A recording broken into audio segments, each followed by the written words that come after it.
So our next presenter is Rick Siena. He's going to be talking to you about opioid disorder. He was sponsored by me. Rick. Thank you. Good morning. My name is Rick Siena. As you can see, the title of my speech today is Opiates, America Under Siege. The effects of opiate disorder are oftentimes quite visible. As you can see here.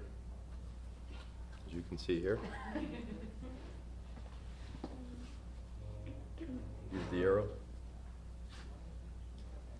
As you can see here. What exactly are opiates?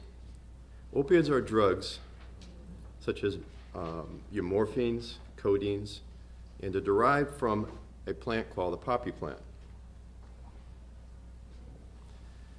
Then we have synthetic opiates, which are we're hearing a lot about in society today, which are manufactured, compounds and ingredients are manufactured as well, and what we're hearing in society is heroin. And if you were to have a headache, you would take what we call an OTC. Over-the-counter drugs such as ibuprofen, Tylenol, which is common. But if something more serious were to occur, you get involved in an injury where you need to get a stronger medication or you have surgery. Oftentimes a doctor or physician will prescribe to you an opiate-based drug. The opiate-based drugs provide pain relief and or sedation, and therefore must and have to be used with caution. Our brains produce a natural opiates, and therefore our brains have opiate receptors. So we produce our own opiates, we have opiate receptors in our brain.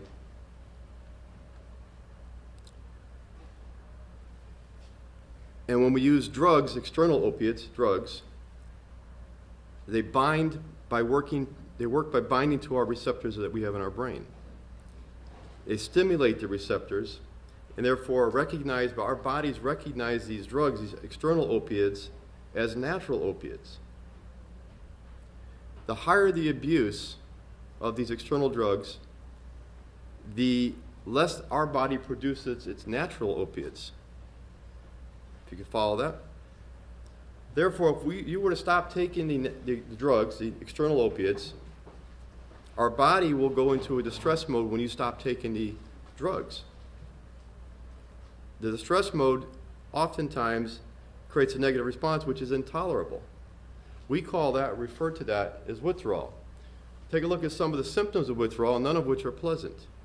You can understand why folks try to prevent themselves from going into a withdrawal state. In addition to these conditions that exist, with the opiate disorder, there's oftentimes co-occurring disorders. The co-occurring disorders could be depression disorder, leads to depression, bipolar disorder, which we just heard, antisocial disorder. Many folks with an opiate disorder lead themselves into an abusive state with abusing alcohol and cannabis. Many times folks using the drug heroin are using needles, and that leads to another risk of developing HIV as well as hepatitis C. What are some of the causes of an opiate disorder? Per the Academia Center, number one is genetic influences. If a first-degree relative is suffering from an opiate disorder, you are more likely to suffer the same disorder. Second is modeling. If those around you are using opiates and suffer an opiate disorder, you are more likely to also suffer the same disorder. And last is psychological predisposition you might have, and stress, or both can cause such a disorder. What are the symptoms of an opiate disorder? Psychological symptoms: euphoria, anxiety, confusion, poor judgment, inability to make decisions, memory problems, poor concentration, or attention span. Behavioral symptoms. Opiates are taken, if they're taken for a longer period of time, will lead to higher doses being taken.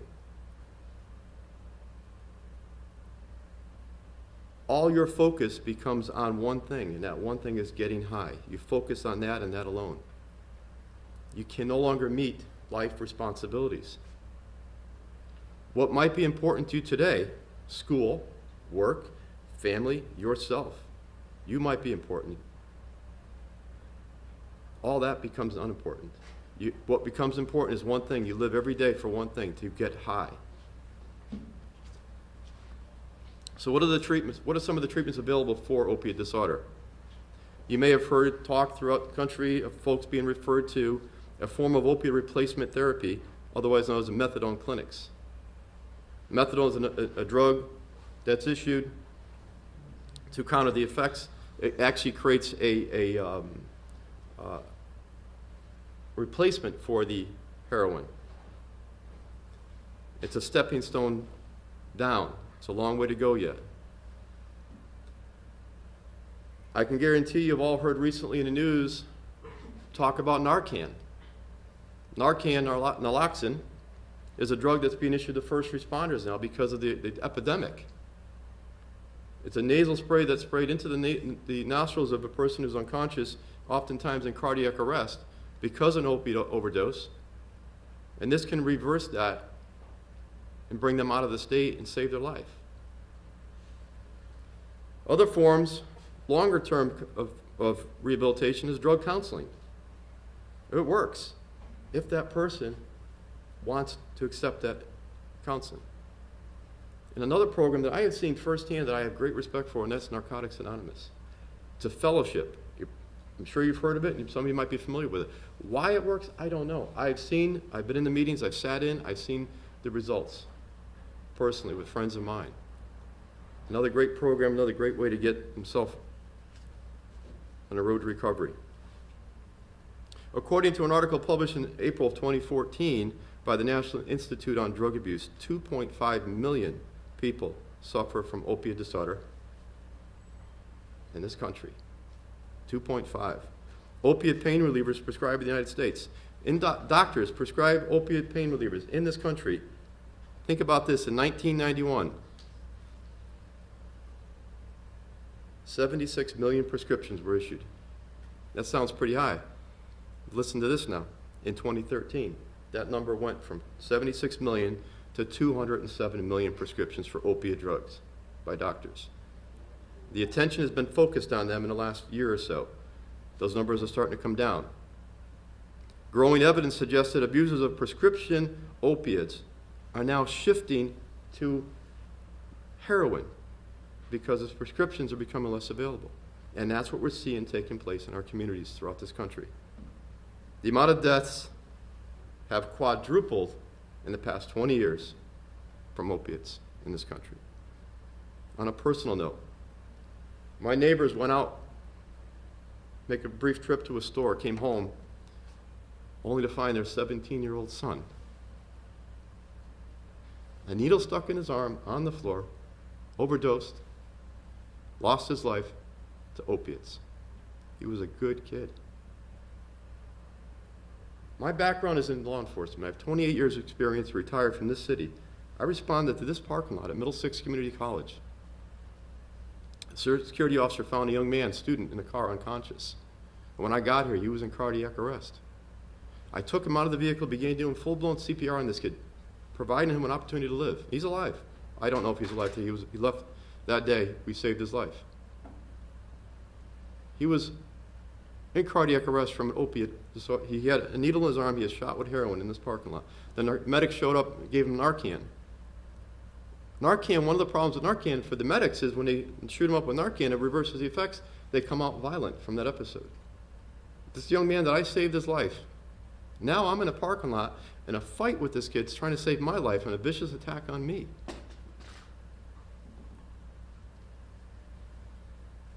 The United States is the largest consumer of illegal drugs around the world.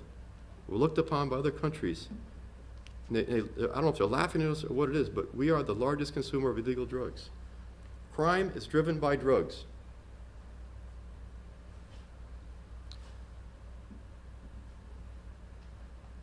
Opioids are destroying families across America. That's a fact. In conclusion, let me share with you some photos, some images on the screen here of people that you might recognize that have lost their lives through a battle to opioid disorder.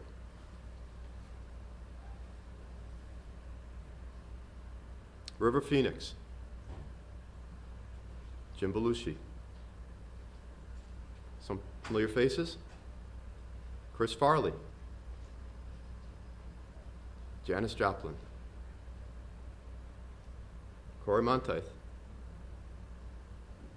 Jimi Hendrix. I thank you for listening to me and presenting this important topic. You're going to hear much more about it, I assume, going forward in their news and in communities. It's an epidemic that is hitting us hard. Thank you. Anybody have any questions? Thank you. Oh, I'm sorry. Do you have a question?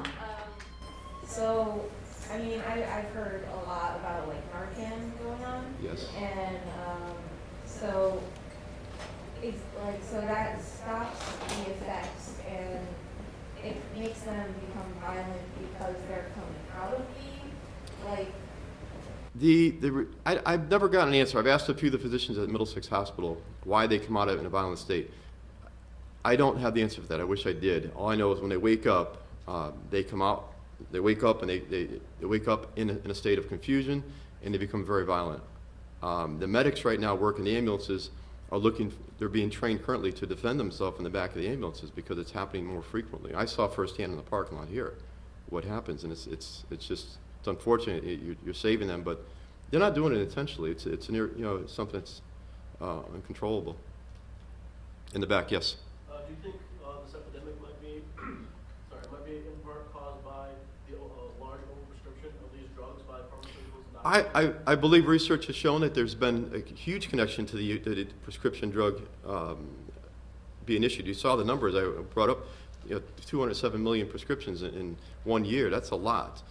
It's a fact that many people have gotten. I have a friend who's a retired policeman who was given some medication and they get hooked on it, and he's got a problem in life today. He can't shake it. A very, very powerful drug. It's the most powerful drug on this planet, and we're giving it out like candy. So there's definitely a connection to prescription drugs and folks now going to heroin. And they're going to heroin because the doctors are being held more accountable, and they're not issuing them like you go to a pharmacy. They're pretty strict with what they give out now, controlling that as it should have been beforehand. What do you think is the motivation for the doctors overprescribing these drugs? I don't know. I just maybe they weren't held accountable. There wasn't. Maybe they didn't believe that this would. I don't think anybody predicted the epidemic that we have. So you don't think Okay. that that it's like an issue with consumerism or greed, and they're just doing this because they thought they're actually helping the people, but they didn't pursue the side effects? I would find it hard to believe a doctor or any physician would issue something or do anything at all that would be harmful to somebody, and knowing that to be totally ethically against their role. But I would hope that they weren't issuing them scripts knowing that they possibly hurt somebody. But if that answered your question, the other thing I battle with, and I don't have any stats to back this up, but I'm just speaking openly. I don't take time here. I often wonder if is it because we're seeing all this focus on opiates now because it's hitting a population that we didn't see before, middle-class white suburban families. It's been around for years, but it's hitting a different class, and maybe that's why we're talking about it more. I don't know. I think time will know that. Good. So you have the effects of withdrawal up, but what are some of the side effects of just being on opiates and like throughout your daily life? Well, I listed briefly some of the effects that occur, but your health declines completely. You see people on, maybe you don't see, but I've seen people on heroin, opiates, and their biggest thing is their health declines. Right, you have a risk of death. That's a huge risk that takes place, and we see the overdoses constantly. You don't have any control of your life anymore. you completely live for one thing, getting high, and everything you find them on the streets compared to somebody who lived in a nice house.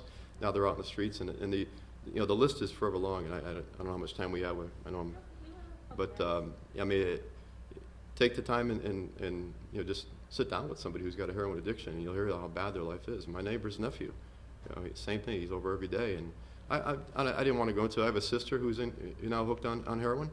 And she's in Bridgeport in a rehab program. She just stole $180,000 from our uncle. $180,000. She cleaned him out. He's bankrupt.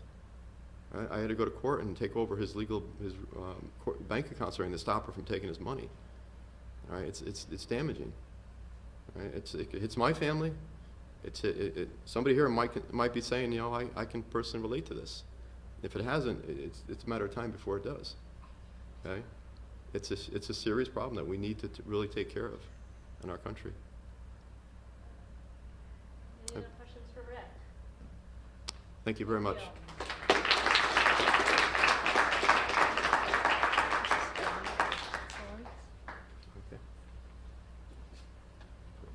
you.